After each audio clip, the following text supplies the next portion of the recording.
नमस्कार दोस्तों। आज ये हमारा चौथा वीडियो है। इतिहास में हड़प्पा सभ्यता चल रहा है और व्याख्यान ये आज ख़त्म हो जाएगा। उसके बाद प्रश्नोत्तर का दौर चलेगा। इस हड़प्पा से संबंधित महत्वपूर्ण जानकारियाँ, महत्वपूर्ण तथ्य और प्रश्नोत्तर कैसे कैसे पूछे जा सकते हैं, उनके बारे में चर्चा करेंगे आगे। तो आइए आज देखते हैं। आज के जो मुख्य बिंदु हैं जिन पर हम बात करने वाले हैं वो हैं धार्मिक स्थिति वहाँ कैसी थी, शासन प्रणाली, सभ्यता का अंत कैसे हुआ और कुछ महत्वपूर्ण तथ्य आज प्रस्तुत करेंगे। और इसी के साथ हमारा ख़त्म हो जाएगा आज ये अध्याय हड़प्पा वाला, जिसमें पिछले 3 वीडियो अगर आपने नहीं देखे हैं तो देख लीजिए। पीछे हमने पूरा कवर कर दिया है। आइए देखते हैं एक एक करके। धार्मिक स्थिति। दोस्तों, हड़प्पा सभ्यता में धार्मिक स्थिति के विषय में मंदिर या पूजा घर का कोई प्रमाण नहीं है। पूजा किस तरह से करते थे इसका कोई प्रमाण नहीं है, लेकिन ये आस्थावान तो जरूर थे। इसके साक्ष्य मिलते हैं। मोहनजोदड़ो में एक मोहर मिली है जिस पर एक पद्मासन में बैठा हुआ है एक पुरुष और उसके आसपास कुछ जानवरों के चित्र बने हुए हैं। और वो जो मनुष्य है वो 3 सींग वाला जैसा दिखता है। इसी को इतिहासकारों ने, विद्वानों ने पशुपतिनाथ शिव कहा है या महादेव कहा है। तो इससे ये अंदाज़ा लगाते हैं कि वो भगवान शिव की पूजा करते थे। दूसरा, एक कालीबंगा और लोथल दोनों जगह हवन कुंड के साक्ष्य मिले हैं, यानी वो अग्नि की पूजा करते थे। यह हवन कुंड मतलब हवन करने का उनका आस्था थी उसमें। इस तरह के कुछ साक्ष्य मिले हैं। दोस्तों, ये मातृदेवी की भी पूजा वहाँ मिली है। ऐसा माना जाता है कि मातृदेवी की भी पूजा करते थे। कई जगह चोटपुट साक्ष्य मिले हैं। एक जो महत्वपूर्ण तथ्य है इसका, जो उनकी मान्यता थी, अब वो ये थी कि जैसे पहले भी हम चर्चा कर चुके हैं समाधान में, कि समाधान के साथ कुछ वस्तुएं, जो महत्वपूर्ण वस्तुएं या उसके प्रिय वस्तुएं, जो भौतिक वस्तुएं उसके साथ दफनाई जाती थी। इससे ये अंदाज़ा लगाया जाता है कि उनकी ये मान्यता थी कि मरने के बाद, मनुष्य मरने के बाद भी इन भौतिक वस्तुओं का उपयोग करेगा या करता है, यानी उसको मृत्यु के बाद भी इन भौतिक वस्तुओं की आवश्यकता पड़ती है। इस तरह की मान्यता के साक्ष्य मिल रहे हैं। तो ये थी धार्मिक उनकी विचारधारा कैसी रही होगी, ये अंदाज़ा लगाया है। आगे बिंदु पर बात करते हैं, शासन प्रणाली कैसी थी। दोस्तों, शासन फिर वही मौन है। शासन कहीं कुछ नहीं मिलता, कोई शासन व्यवस्था को कोई चिन्ह नहीं मिलता।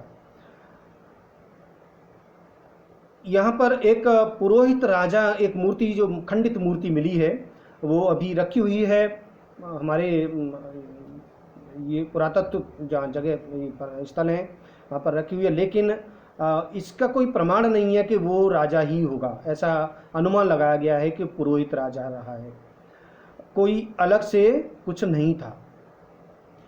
तो अंदाज़ा कैसे लगाया जाए? 2-3 मत हैं। एक तो मत ये है कि वहाँ पर ऐसी कोई शासन प्रणाली थी ही नहीं। दूसरा मत, कुछ लोग ये मानते हैं कि प्रत्येक शहर में अलग अलग शासन प्रणाली थी, अलग अलग, यानी अलग अलग वहाँ पर शासन व्यवस्था थी। अलग वहाँ का शासन मतलब जो मुखिया होता था वो हर जगह का अलग था। और तीसरी मान्यता ये है कि पूरी सभ्यता का एक शासक था, ऐसे रहा होगा। मत तो अलग अलग हैं, लेकिन जो हमें जानकारियाँ मिली हैं उनके आधार पर, उनके साक्ष्यों के आधार पर हम इस जो तीसरा बिंदु है उस पर हम ज़्यादा मान सकते हैं उसको, कि पूरी सभ्यता में एक ही शासन प्रणाली थी। और उसके साक्ष्य हमने ये ढूंढे हैं, वो ये हैं कि एक रूपता थी, एक रूपता के प्रमाण हैं पूरी, यानी मांडा से लेके और गुजरात तक। कुछ एक दो हमने अपवाद भी लिख दिया है, कुछ अपवाद छोड़ दें तो, नहीं तो सब जगह एक जैसी थी। क्या क्या सा एक जैसी थी? जैसे ईंटों की नाप है, ईंटों का जो डायमेंशंस होती थी ईंटों की, वो लंबाई चौड़ाई और ऊंचाई ये दिया है, लंबाई चौड़ाई और ऊंचाई इसका अनुपात सेम था। कैसे? 4:2:1 के अनुपात में ये ईंटें बनाई जाती थी। इस तरह की प्रमाण है। मृद भांड है, मतलब मिट्टी के जो बर्तन हैं वो लगभग एक जैसे हैं, उस पर जो शिल्प है वो एक जैसी है। रंगाई, जो इस पर रंगाई होती थी लाल रंग की होती थी, वो एक जैसी है लगभग। शहरों की बनावट, शहरों की बनावट जैसे हमने बात की थी, मोहनजोदड़ो एक शहर लेके बात की थी। शहर दो भागों में विभाजित हुआ करते थे, एक दुर्ग और एक निचला शहर। ऐसे लगभग सब जगह मिले हैं। अपवाद स्वरूप लोथल को छोड़ दे तो लोथल में अलग व्यवस्था थी। वहाँ पर तीन भागों में था, कुछ जगह 3 भागों में था, लोथल में एक ही था। जबकि मोहनजोदड़ो में हमें पढ़ा है कि दुर्ग और निचला शहर दोनों अलग अलग थी, अलग अलग बाउंड्रीज थी उसकी, अलग अलग चारदीवारी थी। लोथल में ऐसा नहीं था, लोथल में सब एक जगह था। दूसरा जो हमने हड़प्पा सभ्यता में पढ़ा था, मोहनजोदड़ो शहर ऐसा था जिसकी, और लगभग सब जगह ऐसा था। जब हमने इसकी जो कॉलोनी की बसावट, घरों के प्रवेश द्वार किधर होते थे, कैसे होते थे, वो देखा था विस्तार से। तो घरों के प्रवेश द्वार मोहनजोदड़ो में जो हमने पढ़ा है वो मुख्य सड़क पर नहीं खुलते थे, लेकिन लोथल में ऐसा नहीं है। लोथल में कुछ प्रवेश द्वार ऐसे भी मिले हैं कि मुख्य सड़क पर खुलते हैं, तो वहाँ पर थोड़ा सा अलग अलग है शहरों की बनावट। बाकी अधिकांश जगह पर एक जैसी बनावट है। और एक जगह चन्नू तड़ो है, वहाँ पर ईंटों का थोड़ा सा आकार अलग टाइप का मिला है।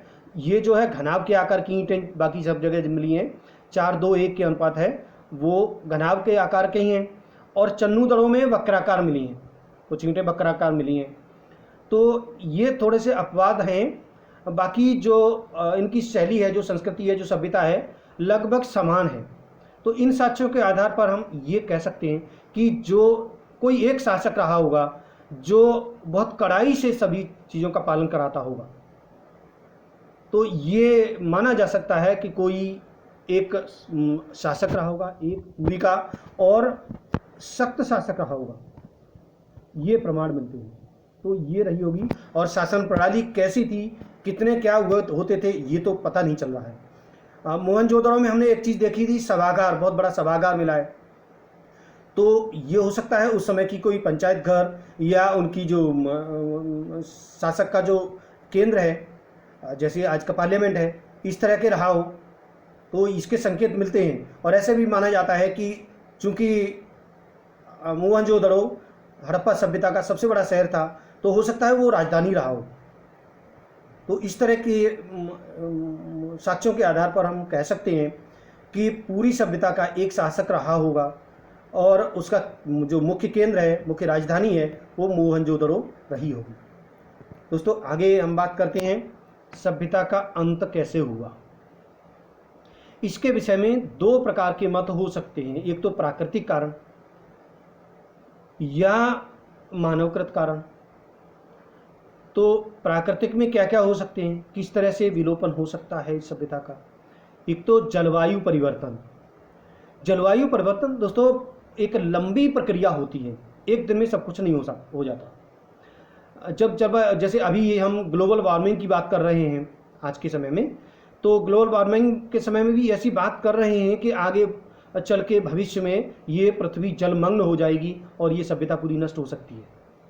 ऐसी संभावनाएं व्यक्त की जा रही हैं, हालांकि डरावनी है, लेकिन सच्चाई भी हो सकती है। और उस समय भी ऐसे रहा हो कि बहुत दिनों तक इस तरह का परिवर्तन आते रहा हो, और जलवायु परिवर्तन के कारण बहुत बड़ा कुछ हुआ हो, जिसकी वजह से पूरी सभ्यता एक साथ नष्ट हो गई हो। क्योंकि दोस्तों एक चीज़ तो है, हमें मान के चलना चाहिए, कई जगह हड़प्पा में और मोहनजोदड़ो में, मोहनजोदड़ो जैसे इकट्ठे बहुत सारे सब इकट्ठे इकट्ठे मिले हैं। कोई गली में है, कोई इकट्ठे है, कोई एक दूसरे का हाथ पकड़े हुए है, कोई एक के ऊपर एक है। इस तरह के जो मृत शरीर में जो कंकाल मिले हैं, उनसे ये अंदाज़ा लगाया जा सकता है कि बहुत बड़ी कोई त्रासदी तो आई है अचानक। और ये जलवायु परिवर्तन भी कारण हो सकता है, कोई बहुत बड़ी त्रासदी आई हो, उसका एक कारण हो सकता है बड़ी त्रासदी का जलवायु परिवर्तन। उसी तरह की एक बाढ़ हो सकती है, ऐसे भी अंदाज़ा लगाते हैं, बाढ़ हो सकती है, भूकंप आ सकता है। यह जो अभी वैश्विक महामारी कोरोना जैसे चल रहा है, इससे पहले वाले में बात की थी कि ऐसी कोई विशेष महामारी आई हो जिसका कोई उनके पास उचित चिकित्सा व्यवस्था न हो, तो ये भी कारण माना जा सकता है। दोस्तों, एक चीज़ इन सब चीज़ों से ऐसे लग रहा है कि ये सब चीज़ें इतनी बड़ी विस्तृत सभ्यता एक साथ एक ही कारण से नष्ट हो गई हो, ये थोड़ा सा मन को विचलित करने वाली बात लगती है। यानी थोड़ी सी संकोच होता है। आगे और देखते हैं मानवकृत कारण क्या हो सकता था। ऐसे कहा जा रहा है कि बाहरी आक्रमण हुआ है, और जो आर्यों द्वारा कहा जाता है, जो मध्य एशिया से आए, अलग अलग तरह से ये चीज़ें हैं। दोस्तों, यहाँ एक चीज़ और हम कोट करना चाहते हैं, वो ये कि इसकी जो समकालीन सभ्यता है मेसोपोटामिया, मेसोपोटामिया पश्चिम एशिया में आता है, आज का इराक, जो और हमने इसमें पढ़ा है व्यापार ओमान तक और पश्चिम एशिया तक होता था। यानी दोनों सभ्यताओं में व्यापार चलता था, यानी दोनों एक दूसरे को जानते थे। यहाँ एक चीज़ महत्वपूर्ण है, सिंधु घाटी सभ्यता में कोई भी हथियार का कोई प्रमाण कहीं नहीं मिला है, और मतलब कोई लड़ाई युद्ध से संबंधित कोई सामग्री का प्रमाण नहीं मिला है, हमने पीछे देख लिया है। तो लेकिन एक चीज़ वहीं पर आती है कि मेसोपोटामिया में हथियार के प्रमाण मिले। तो ऐसा भी हो सकता है, कुछ निश्चित नहीं है कि बाहरी आक्रमण कोई भी हो सकता है। कुछ लोग आर्यों मानते हैं, मेसोपोटामिया से भी हो सकता है कुछ लोग ऐसे आक्रमण हुआ हो, कुछ निश्चित साक्ष्य नहीं है, लेकिन इतना हो सकता है कि बाहरी आक्रमण रहा हुआ हो। तो ये इन सब चीज़ों के आधार पर ये एक बिंदु पर तो नहीं ठहरा जा सकता कि एक ही कारण से ये पूरी सभ्यता नष्ट हो गई, क्योंकि अभी तक जो आर्यों के बारे में जो कहा जा रहा है वो ये है कि आर्यों ने पूरी सभ्यता नष्ट कर दी और वो खुद यहाँ पर बस गए आके। तो ये चीज़ें हो सकता है, ये भी, और जलवायु कारण भी हो सकता है। अभी तक कुछ निश्चित नहीं है, और ये आप भी सोचिए क्या हो सकता है, कोई निश्चित प्रमाण नहीं है। इसके पक्ष में क्या क्या विद्वानों के मत हैं ये देख लेते हैं। देखिए दोस्तों, ये आपके सामने है हड़प्पा सभ्यता के अंत से संबंधित कुछ विशेषज्ञों के मत हैं। वो कौन कौन क्या क्या कह रहे हैं। आरएल स्ट्रेन और एएन घोष ये जलवायु परिवर्तन को कारण मान रहे हैं इसका, इस सभ्यता के अंत का। MR Sahni, Marshall, SR Rao और मैकी ये बाढ़ इस सभ्यता के अंत का कारण मान रहे हैं। केवीआर कैनेडी ये महामारी मान रहे हैं, ये कह रहे हैं कि महामारी से ये इतनी विकसित सभ्यता नष्ट हो गई। स्टुअर्ट और पिगाट ये बाहरी आक्रमणों पर भरोसा कर रहे हैं, ये मान रहे हैं कि बाहरी आक्रमण हुआ है इसलिए ये सभ्यता नष्ट हो गई। व्हीलर की एक पुस्तक है प्राचीन भारत, इसमें इन्होंने जलवायु परिवर्तन, आर्थिक और राजनीतिक बदलाव को महत्व दिया है। इनका ये मानना है कि जलवायु परिवर्तन बहुत लंबे समय तक ये ऐसा परिवर्तन हुआ है और जिसके कारण ये सभ्यता नष्ट हो गई। और इसके पीछे ये कुछ चीज़ और मान के चलते हैं कि आर्थिक और राजनीतिक कारण भी बदलाव हो सकते हैं। जैसे अभी आगे हम चल के पढ़ेंगे राजा महाराजाओं में लड़ाई झगड़ा लड़ाई युद्ध होते रहते थे। हालांकि यहाँ पर युद्ध के कोई संकेत नहीं मिलते। राजनीतिक परिवर्तन या आर्थिक परिवर्तन रहा हो, जैसे जलवायु परिवर्तन में की हम बात कर लेते हैं कि जो कृषि वाली थी, यानी सिंधु घाटी के आसपास की जितना क्षेत्र था वो कृषि प्रधान क्षेत्र था पूरा, और बड़ा जल परिवर्तन रहा हो, यानी या तो बाढ़ आई हो या बहुत लंबे समय तक सूखा पड़ा हो, जिससे खेती यानी कृषि वहाँ की नष्ट हो गई हो, और बहुत दिनों तक अगर कृषि नहीं होगी तो लोग जीवित कैसे रहेंगे। हो सकता है कुछ भूखमरी से मरे हों। और ऐसा भी कुछ अनुमान लगाया जाता है कि वो लोग पूर्व साइड की तरफ, यानी पंजाब, आज का जो पंजाब है, और हरियाणा, राजस्थान, यानी रोपण, बनावली, कालीबंगा, इस साइड में वो शिफ्ट हो गए हों।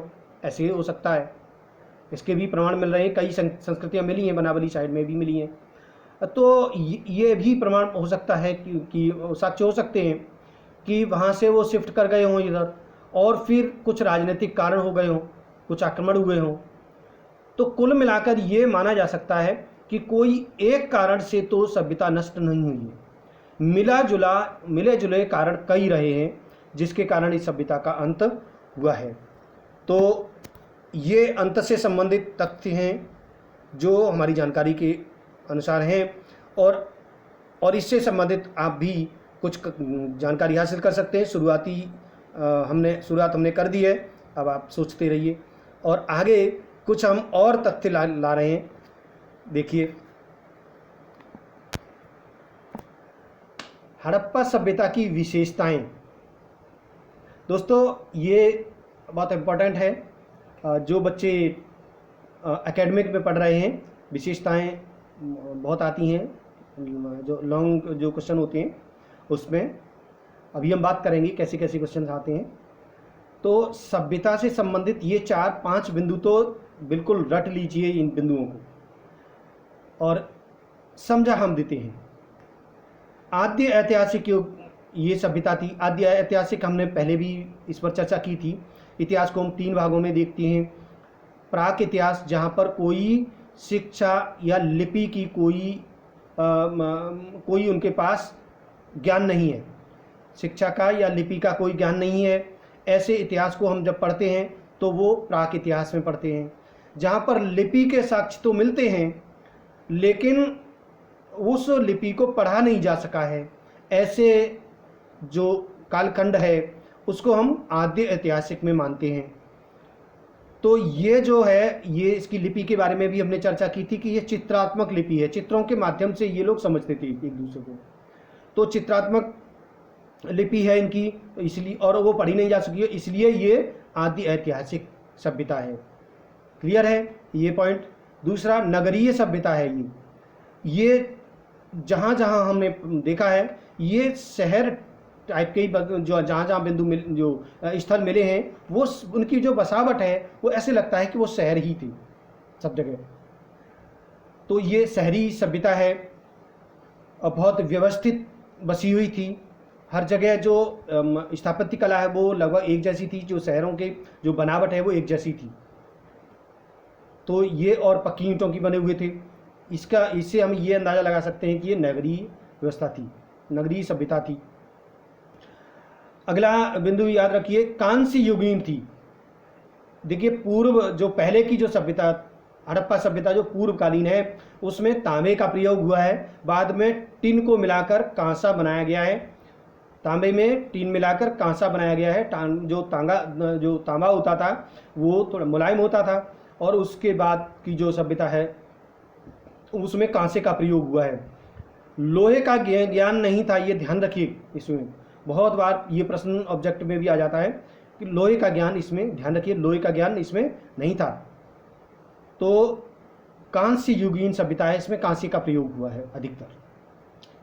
अब ये शांति प्रिय, अभी हमने इससे जैसे पहली बात की, शांति प्रिय का मतलब है यहाँ पर युद्ध या लड़ाई झगड़े का कोई अस्त्र शस्त्र, कोई औजार नहीं मिला है। तो इससे ये अंदाज़ा लगाते हैं कि यहाँ के जो लोग थे वो बहुत शांतिप्रिय तरीके से रहते थे, और एक दूसरे से मिलजुल कर रहते थे। सभी एक दूसरे के साथ उस दुख सुख में हाथ बटाते होंगे, और तभी ये इतनी व्यवस्थित तरीके से रहते थे। आगे, व्यापार प्रधान थी। जैसे दो हमने चन्नूदड़ो और लोथल दो बड़े व्यापारिक केंद्र थे। चन्नूदड़ो जैसे हमने बात की थी, मणके बनाने का बहुत बड़ा केंद्र था, और इधर लोथल जो हमारा एक बंदरगाह भी है। लोथल को ध्यान रखिए, लोथल हमारा बंदरगाह था। यहाँ से समुद्र यानी समुद्र से कहीं व्यापार होता होगा, और यहाँ पर जो समुद्र के नज़दीक था तो शंख का काम होता था, सीप निकाली जाती थी वहाँ से समुद्र से, और शंख की कटाई का काम या शंख से कोई वस्तुएं बनाने का काम वहाँ होता था। तो ये व्यापारिक प्रधान थी। हालांकि इस पे कृषि भी बहुत बड़ी मात्रा में होती थी। ध्यान रखिए, कृषि के बहुत बड़े मात्रा में होने के प्रमाण हैं अन्नागार। हड़प्पा और मोहनजोदड़ो में बड़े बड़े अन्नागार ये बताते हैं कि कृषि बहुत उन्नत किस्म की थी। कृषि को भी मत भूलिए। हालांकि और लेकिन ये जो व्यापार की बात की है हमने, पश्चिम एशिया, ओमान और मेसोपोटामिया तक इसका व्यापार होता था, तो इसलिए कह सकते हैं कि ये व्यापार प्रधान सभ्यता भी थी। प्राचीन सभ्यताओं में सबसे बड़ी सभ्यता थी। जब हम पहले वीडियो में हमने बताया, याद रखिए, पहले वीडियो में हमने बताया था पूरब, फिर एक बार बता देते हैं, पूरब में आलमगीरपुर मेरठ के पास है, हिंडन नदी के किनारे, मेरठ जिले में आता है। वहाँ से लेके पश्चिम में सुतका-गंडोर बलूचिस्तान राष्ट्र नदी के किनारे है। यहाँ से वहाँ तक की 1600 किलोमीटर की दूरी लगभग थी, और उत्तर में मांडा जम्मू कश्मीर में, और दक्षिण में दायमाबाद महाराष्ट्र में, ये 1400 किलोमीटर लगभग, और कुल क्षेत्रफल इसका 13 लाख वर्ग किलोमीटर का था। 13 लाख वर्ग किलोमीटर में ये सभ्यता फैली हुई थी। तो ये दुनिया की अब तक की जो ज्ञात प्राचीन सभ्यताएं हैं उन सब में सबसे बड़ी थी। इसकी तुलनात्मक दृष्टि से भी हमने देखा था कि मेसोपोटामिया और मिस्र दोनों का क्षेत्रफल को मिला के ये सभ्यता का क्षेत्रफल 12 गुना था। तो ये दुनिया की जो प्राचीन सभ्यताओं में सबसे बड़ी सभ्यता थी। और एक सबसे बड़ी जो खासियत इसकी थी, सबसे बड़ी विशेषता थी, पूरी सभ्यता में एक रूपता थी। अभी हमने बात की, जब शासन प्रणाली में बात की है, तो पूरी सभ्यता में एक रूपता थी। ईंटों की चर्चा इसमें कर सकते हैं। ईंटें सब जगह, जो उनका जो नापतौल है वो सेम है, जो अनुपात है उनका डायमेंशंस है वो 4:2:1 में है। ध्यान रखिए, लंबाई चौड़ाई और जो मोटाई है, ऊंचाई कह सकते हैं, वो इसका जो अनुपात है 4:2:1 का है। दूसरा, शहर की बनावट है, उनमें एक रूपता है। नालों की व्यवस्था है, पानी की निकासी की जो व्यवस्था है वो एक जैसी है। सड़कों की व्यवस्था है एक जैसी है लगभग, कुछ अपवादों को छोड़कर। अपवादों की हमने चर्चा कर ली है पहले। तो अधिकांश जो शहरों में जो व्यवस्था मिली है वो, ये सभ्यता एक जैसी है, एक रूपता है इस सभ्यता में। तो ये कुछ महत्वपूर्ण विशेषताएं हैं, इनको याद रखिए। जो बोर्ड वाले बच्चे हैं वो विशेषकर याद रखें इसको। अब आगे थोड़ा महत्वपूर्ण बिंदु पर बात कर लेते हैं। ये हमारा चैप्टर व्याख्यात्मक तो खत्म हो गया, महत्वपूर्ण बिंदुओं पर बात करेंगे। बहुत सारी चीज़ें छूट गई हैं, मुझे मालूम है। कुछ चीज़ें ध्यान में नहीं रहती हैं चलते चलते, तो इनको हम तथ्यों के आधार पर लाएंगे, महत्वपूर्ण बिंदुओं के आधार पर लाएंगे, प्रश्नोत्तर भी लाएंगे, इम्पॉर्टेंट प्रश्न भी लाएंगे। लेकिन जो मैंने पहले वीडियो में कहा था कि दोस्तों, इतिहास को कहानी के रूप में याद करिए और तथ्य को लिंक करिए एक दूसरे से। तथ्यों को लिंक करिए तो आपकी जो याददाश्त है उसमें स्थायीपन आएगा। वो हमें जो हमारी जो ज्ञान है वो स्थायी होगा। इसलिए ये कहानी भी बहुत ज़रूरी थी जो हमने 4 वीडियो में कवर की है। आगे भी इतिहास को हम ऐसे ही कवर करेंगे, कहानी के रूप में, और फिर मुख्य तत्वों के रूप, तथ्य इकट्ठे करेंगे और फिर उस पर बार बार चर्चा करेंगे ताकि उसको इंटरलिंक हो जाए आपस में। तो अभी पूरी कहानी याद हो गई है, अब महत्वपूर्ण तथ्यों पर की बारी है, इसके बारे में हम बात करेंगे। तो देखिए, महत्वपूर्ण तथ्य कुछ ही हैं, ज़्यादा नहीं। सिंधु घाटी सभ्यता का जो सबसे बड़ा नगर था वो मोहनजोदड़ो था, ध्यान रखिए। और मोहनजोदड़ो नाम आते ही आपको सब कुछ उसके बारे में याद होना चाहिए। आगे हम इसके अगले वाले में बताने वाले हैं। सिंधु घाटी सभ्यता का सबसे बड़ा जो नगर है, सबसे बड़ा स्थल है भारत में मोहनजोदड़ो, पाकिस्तान में, ध्यान रखिए। भारत में धौलावीरा है, भारत में सबसे बड़ा धौलावीरा है। सिंधु सभ्यता का सबसे छोटा नगर अब तक का जो ज्ञात है वो अल्लादीनो, ये पाकिस्तान में सिंधु घाटी, सिंधु में पड़ता है, सिंधु प्रांत में पड़ता है, सिंधु के किनारे ही है। मोहनजोदड़ो के अन्य नाम, मोहनजोदड़ो को मृतकों का टीला नाम से जाना जाता है और इसको सिंध का बाग के नाम से भी जाना जाता है। ध्यान रखिए, ये ऑब्जेक्ट में कभी कभी आ जाता है, किस शहर को सिंध का बाग के नाम से जाना जाता है, तो मोहनजोदड़ो। ये तथ्य याद रखिए और बहुत सारे तथ्य अभी बाकी हैं जिनके ऊपर हम बात करेंगे। आगे देखिए, कुछ बिंदु हमने दिए हैं आज। देखिए जो हमने दर्शाए हैं इसमें 3 कॉलम बना दिए हैं। पहले कॉलम में स्थल लिया है, कौन सा स्थल की बात करेंगे हम, इस तरह से आगे भी डालेंगे। अभी ये एक सैंपल के तौर पर डाला है। स्थल, नदी और वर्तमान स्थिति कहाँ पर है वो, क्योंकि पहले ये जो है बलूचिस्तान और अफ़गानिस्तान, पाकिस्तान और भारत, इन सबको मिलाकर था पहले। तो अब हम अलग अलग बात करेंगे कि उसकी स्थिति क्या है और उस स्थिति में क्या बताएंगे, जिला बताएंगे, राज्य बताएंगे और वो किस देश में है ये बताएंगे। और आगे अगले वाले कॉलम में खोजकर्ता और उसका समय कौन सा था, कब खोज हुई है उसकी, और उस खोजों में महत्वपूर्ण चीज़ें हैं। सारी चीज़ें, बहुत सारी चीज़ें मिली हैं तो सारी चीज़ें नहीं लिख सकते, जो इम्पोर्टेंट चीज़ें हैं, कुछ कॉमन चीज़ों को छोड़ दिया है, जो बहुत महत्वपूर्ण चीज़ें हैं उनको लिख दिया है इसमें, उन्हीं को लिया है जो बार बार परीक्षाओं में आते हैं, या तो बोर्ड की परीक्षाओं में या कॉम्पिटिटिव एग्जाम्स में, प्रतियोगिता परीक्षा में आते हैं, उन बिंदुओं को लिया है इसमें। तो देखिए सबसे पहले हड़प्पा चूँकि सबसे पहले एक खोजा गया तो उस वहीं से शुरुआत की है। हड़प्पा कौन सी नदी के किनारे है, रावी, याद रखिए हड़प्पा रावी नदी के किनारे है और कौन से ज़िले में है, मांटगोमरी, और इसका राज्य है पंजाब, पाकिस्तान वाला पंजाब, भारत वाला नहीं, पाकिस्तान वाले पंजाब में मांटगोमरी ज़िला है, रावी नदी के किनारे पर है। क्लियर हो गया। आगे खोजकर्ता, देखिए निर्देशन इसमें जॉन मार्शल का है दोनों स्थानों पर, ऊपर हड़प्पा है, नीचे मोहनजोदड़ो, दोनों में जॉन मार्शल का निर्देशन है और नेतृत्व कर रहे हैं दयाराम साहनी। दयाराम साहनी जी के नेतृत्व में इसकी खनन का काम हुआ है 1921 में। यहाँ खोजें क्या क्या जो हुई हैं, क्या क्या महत्वपूर्ण चीज़ें मिली हैं। अन्नागार, बहुत बड़ा अन्नागार जिसकी बात की है हमने, 6 के 2 कमरे हैं, 2 रो हैं, बहुत बड़े बड़े भंडार हैं, इसके विस्तार में बात कर चुके हैं। कब्रिस्तान मिला है, बहुत बड़ा कब्रिस्तान मिला है यहाँ हड़प्पा में मिला है, ध्यान रखिए कब्रिस्तान। जौ, गेहूं के साक्ष्य मिले हैं।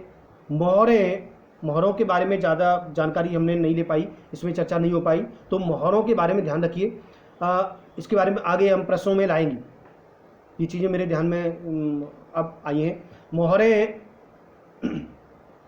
देखिए मोहरें क्या होती हैं, आजकल हम सील करने की जो सिस्टम होता है, जैसे कोई चीज़ हमें सील करनी है, यानी कोई इतनी महत्वपूर्ण चीज़ है जिसको हम चारों तरफ से बंद करके कपड़े में या किसी तरह से बंद करके और उसके ऊपर लाख से एक पीतल का कोई निशान लगा देते हैं, ताकि हमें ये पता चल जाए कि जिस तरह से, जिस स्वरूप में हम जो कोई चीज़ भेज रहे हैं उसी स्वरूप में, उसी तरह वहाँ दूसरी तक मिल जाए। वो देखता है कि हाँ ये फलानी जगह से आई है और बिल्कुल सुरक्षित है, कोई बीच में इसका कोई तोड़ताड़ नहीं हुई है या इसमें कोई छेड़छाड़ नहीं की गई है, जिस अवस्था में भेजी गई थी जो वस्तु उसी अवस्था में वहाँ मिली है। तो इस मोहरों का तब भी प्रयोग होता था, कोई भी जब व्यापार होता था, कोई भी वस्तु यहाँ से दूसरी जगह भेजी जा रही है तो उस पर मोहर लगा दी जाती थी। गीली मिट्टी, मतलब कोई चिकनी मिट्टी हुआ करती होगी, जो गीली मिट्टी ली और उसके ऊपर वो मोहर लगा दी। मोहर मतलब वो निशान हो गया, जहाँ से भेजने वाले का निशान हो गया, और जब पाने वाला देखेगा कि हाँ वहाँ इस जगह से आई है और ये मोहर है, ये लगी हुई है, सील सुरक्षित है, तो वो समझ लेगा कि ये जो चीज़ आई है वो सुरक्षित है, कोई इसमें छेड़छाड़ नहीं की गई है, तो उसका एक सबूत होता था मोहरें। तो ये मोहरें मिली हैं बहुत बड़ी मात्रा में हड़प्पा में। शंख का बना हुआ एक बैल मिला है, एक खिलौने टाइप का मिला है। कांसे का एक दर्पण मिला है। एक बर्तन मिला है जिस पर मछुआरे का चित्र है। तो ये आप अपने ध्यान में रखिए। हड़प्पा में ये चीज़ें मिली हैं। मोहनजोदड़ो सिंधु नदी के किनारे है। लारकाना ज़िला है इसका, सिंध प्रांत पाकिस्तान में है।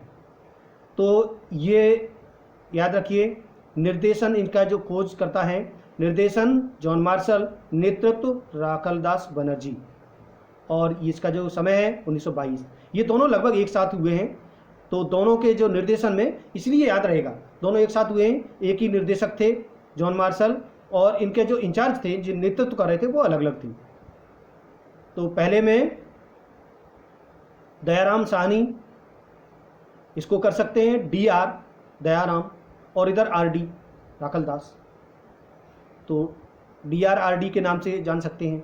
तो आगे इसमें मिला क्या है, कांसे की नर्तकी की मूर्ति मिली है, इसकी हमने चर्चा की थी। ये मोहनजोदड़ो में मिली है, इम्पोर्टेंट है। कांसे की नर्तकी कहाँ से मिली है, तो ये आप लगाएंगे, बताएंगे मोहनजोदड़ो। विशाल स्नानागार, बहुत बड़ा स्नानागार मिला है। अन्नागार यहाँ भी मिला है, सभागार मिला है। और एक जो महत्वपूर्ण अभी हमने चर्चा की थी, धर्म से संबंधित या पूजा पाठ से संबंधित, पशुपतिनाथ जो शिव का साक्ष्य है, वो मोहनजोदड़ो से मिला है। तो ये याद रखिए, ये साक्ष्यों के याद रखिए। आगे कुछ और बहुत सारे साक्ष्य हैं जिनके बारे में अभी आगे चर्चा करेंगे। आज के लिए इतना ही, आगे देखते रहिए। देखिए हम आगे जो लाएंगे, हड़प्पा सभ्यता से संबंधित महत्वपूर्ण तथ्य लाएंगे, जैसे हम अब पीछे दिए हैं, और प्रश्नोत्तर भी लाएंगे, किस किस तरह के प्रश्न पूछे जाते हैं। दोस्तों, जो एकेडमिक वाले 12th वाले छात्र हैं, उनसे संबंधित भी सबसे पहले हम बात करेंगे अगली वीडियो में, और उसके बाद में फिर कॉम्पिटिटिव भी बात करेंगे। तो तथ्यों के साथ साथ अब परीक्षा की तैयारी भी होगी, क्योंकि अभी रिवीजन हो गया लगभग, और रिवीजन और कर लीजिए। इससे पीछे वाले हमारे तीनों वीडियो अगर आपने नहीं देखे तो देख लीजिए, और महत्वपूर्ण तथ्य उसमें से नोट कर लीजिए, और इसी के आधार पर और आगे तथ्य भी हम प्रश्नोत्तर के माध्यम से लाएंगे। दोस्तों, अब आप बताइए कि आपको कैसा लगा ये हमारा वीडियो, और अच्छा लगा है तो लाइक करिए, सब्सक्राइब करिए, और शेयर भी करिए दूसरों को। दूसरों की हेल्प हो सकती है इससे। और कमेंट बॉक्स में ज़रूर लिखिए क्या कमी रह गई, उसको हम सुधारें। और कोई आपकी शक हो, कोई चीज़ आपको पूछनी हो, तो कमेंट बॉक्स में ज़रूर लिख दीजिए। ठीक है, मिलते हैं दोस्तों अगले वीडियो में। तब तक के लिए धन्यवाद। घर में रहें और सुरक्षित रहें।